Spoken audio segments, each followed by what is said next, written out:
Hello everyone. Today we are going to see the second chapter in history, which is New Kings and Kingdoms. In the last class, we have already seen about the Rashtrakutas, the Gurjara Pradikaras and the Palas. Synopsis of the lesson.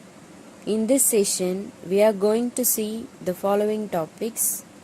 The first one is the tripartite struggle, Gurjara Pradikaras, Rashtrakutas and Palas, the Rajputs, the Chauhans, the battles of Tarain, Sultan Muhammad of Ghazni, administration of the kingdoms. Finally, we are going to see revenue and revenue collection. First, we are going to learn about the tripartite struggle, Gurjara Pradikaras, Rashtrakutas and Palas, the three dynasties of the early medieval period. The Gurjara Pradikaras, Rashtrakutas and Palas fought with each other to acquire control over Kannauj. Kannauj was considered a hub of power on the fertile plains of the northern India. So, the Gurjara Pradikaras, Rashtrakutas and Palas were the three dynasties of the early medieval period. They fought with each other to acquire control over Kannauj. Kannauj was considered a hub of power. Here, hub means center or focus. So, Kannauj was considered a focus of power on the fertile plains of the northern India. Here, fertile means soil or land producing or capable of producing abundant, which means large or great vegetation or crops. So, Kannauj was considered a hub of power on the fertile plains of the northern India.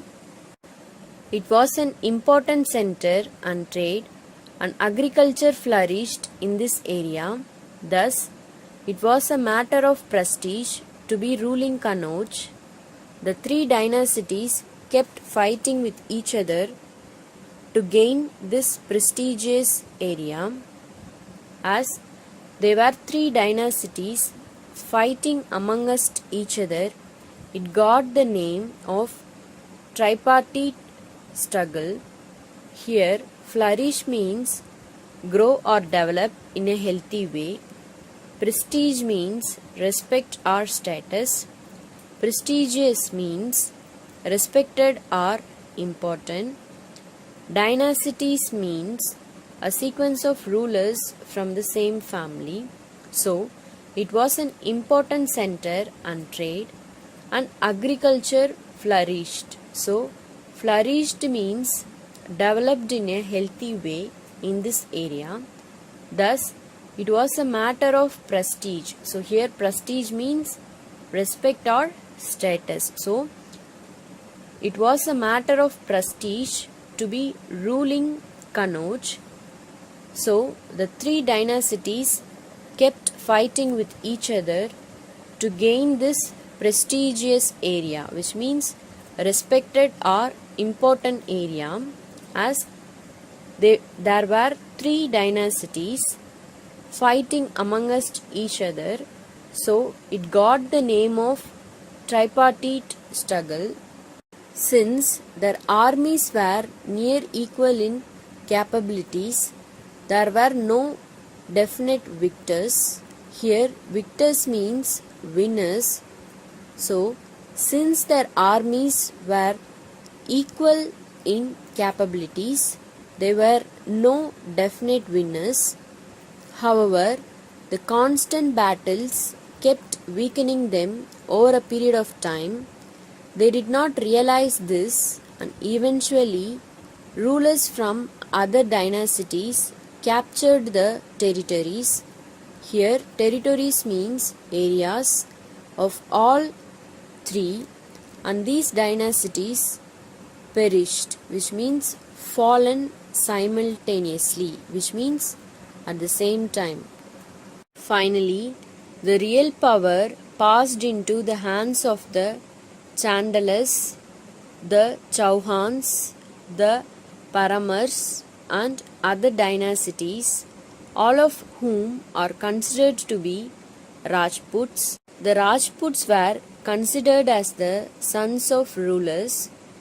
They were known to be of two descents, the sun and the moon gods, the Surya Vanshi and the Chandra Vanshi respectively. Here, descents means the origin or background of a person in terms of family or nationalities. In other words, ancestors. So, Rajputs were known to be of two descents, the sun and the moon gods, that is, the Surya Vanshi and the Chandra Vanshi respectively.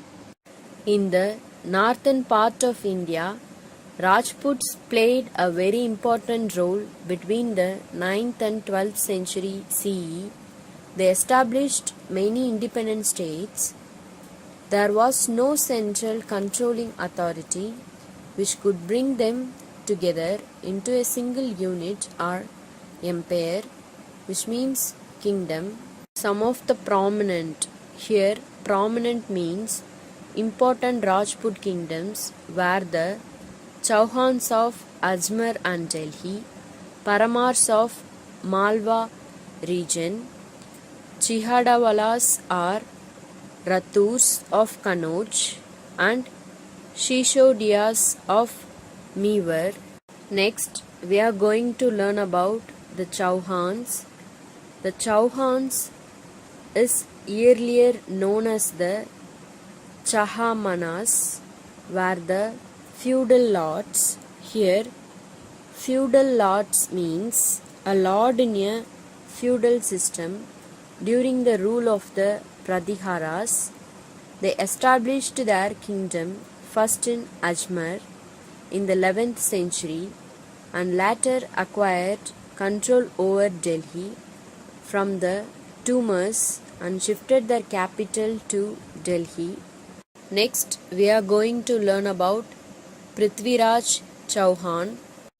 Prithviraj Chauhan was the most famous ruler of this dynasty. We get to know about him from an epic poem, Prithviraj Raso, written by his court poet Chand Bardai. He fought two battles at Tarain, now in Haryana, with Muhammad Ghori. Next, we are going to learn about the battles of Tarain. The first battle at Tarain took place in 1191. Prithviraj united some Rajput kings to face Muhammad Ghori.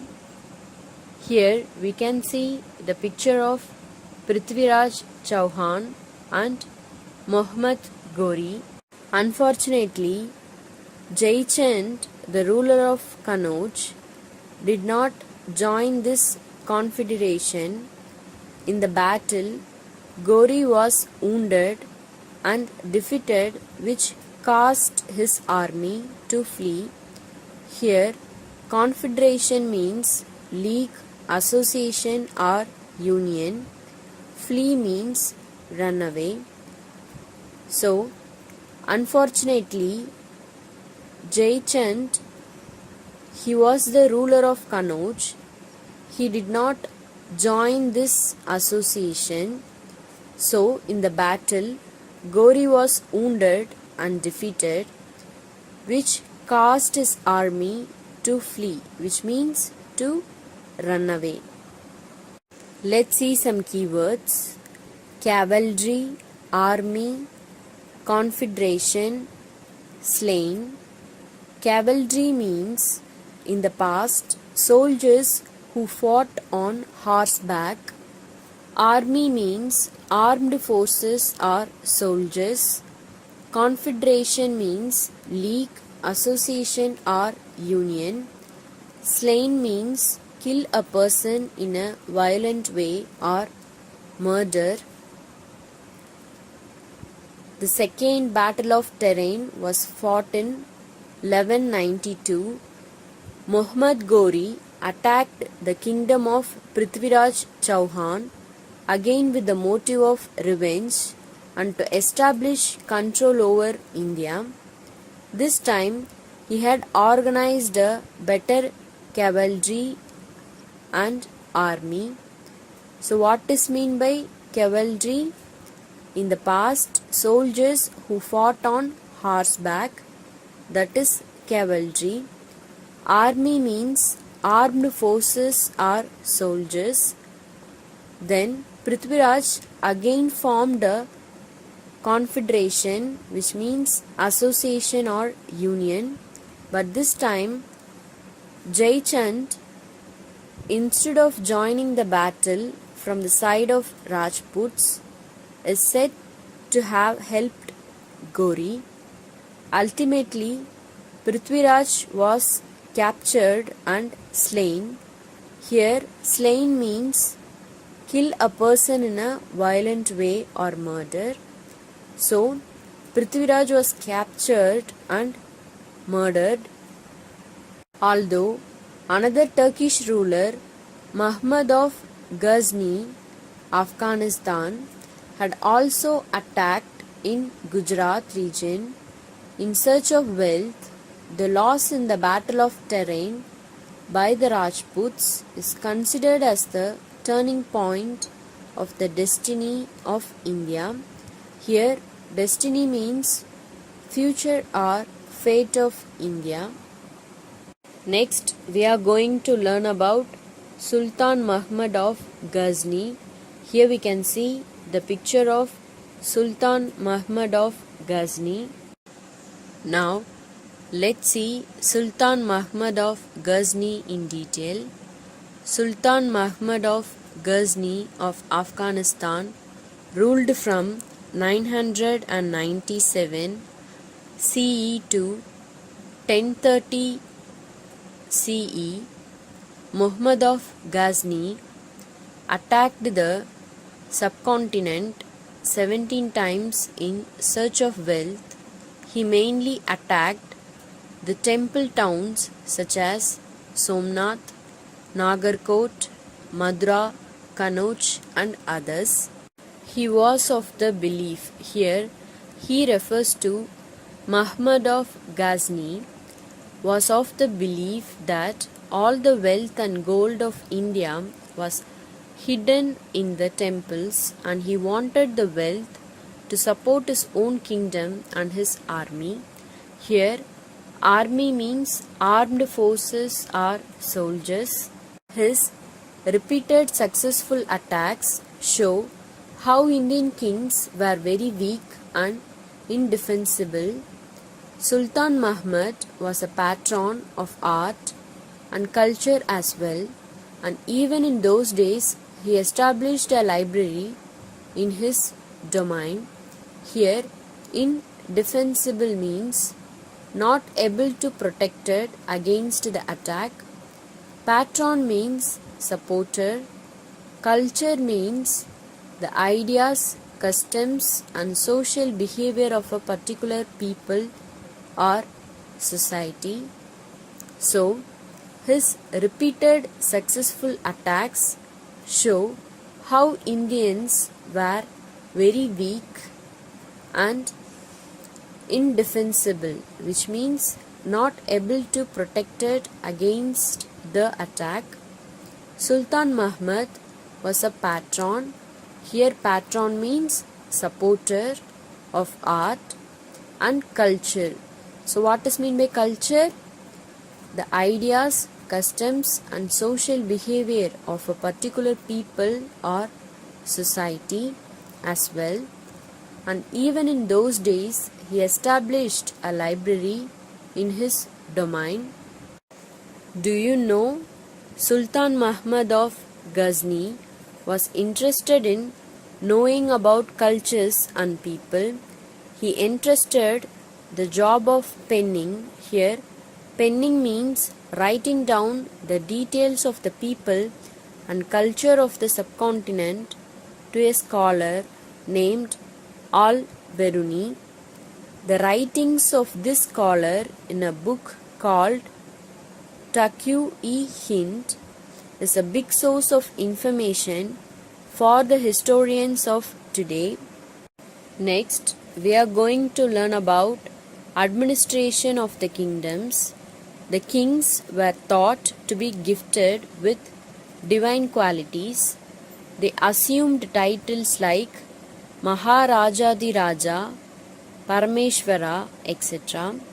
So these terms meant Lord or God. Kingship was hereditary. So here, hereditary monarchy means it is a form of government and succession of power in which the throne passes from one member of a ruling family to another member of the same family. In other words, a series of rulers from the same family would constitute, which means form a dynasty. They enjoyed unlimited powers and were the commander of the forces. They took upon the role of judges in cases of disputes. Here, disputes means arguments or quarrels. They appointed council of ministers to help them in administration, and departments were allocated to them. Then officials were appointed to look after the law and order and collect revenue. Villages were the smallest unit of administration, and the headman looked after the administration of the village.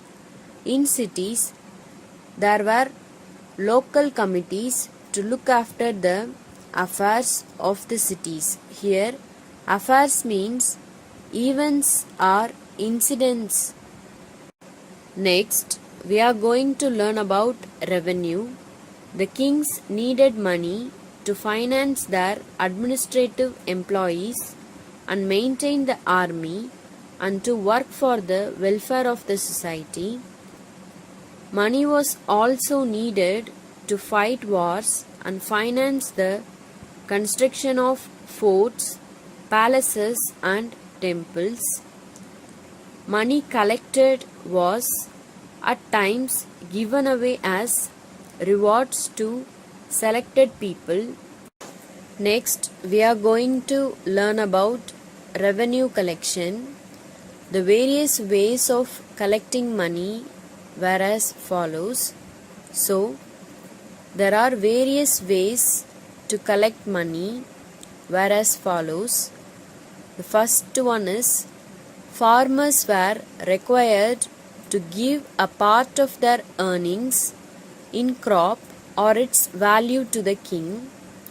Second one, other people like the traders, the artisans were also required to give a tax in kind or cash to the king. At times, the kings collected peculiar and vague taxes like tax for using of a ladder by the peasant, the use of cart, thatching of houses, and so on.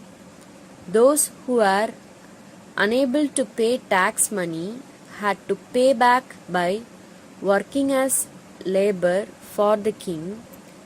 Here, peculiar means unusual, vague means unclear, peasant means farmer, thatching means cover a roof or a building with straw or a similar material. So, at times, the kings collected peculiar, which means unusual, and vague, which means unclear taxes like tax for using of a ladder by the peasant, which means farmer, the use of cart, thatching of houses. So what is mean by thatching? Which means cover a roof or a building with straw or a similar material, and so on. Then those who are unable to pay tax money had to pay back by working as labor for the king. So, in this chapter, you have studied about the various kingdoms of the early medieval period.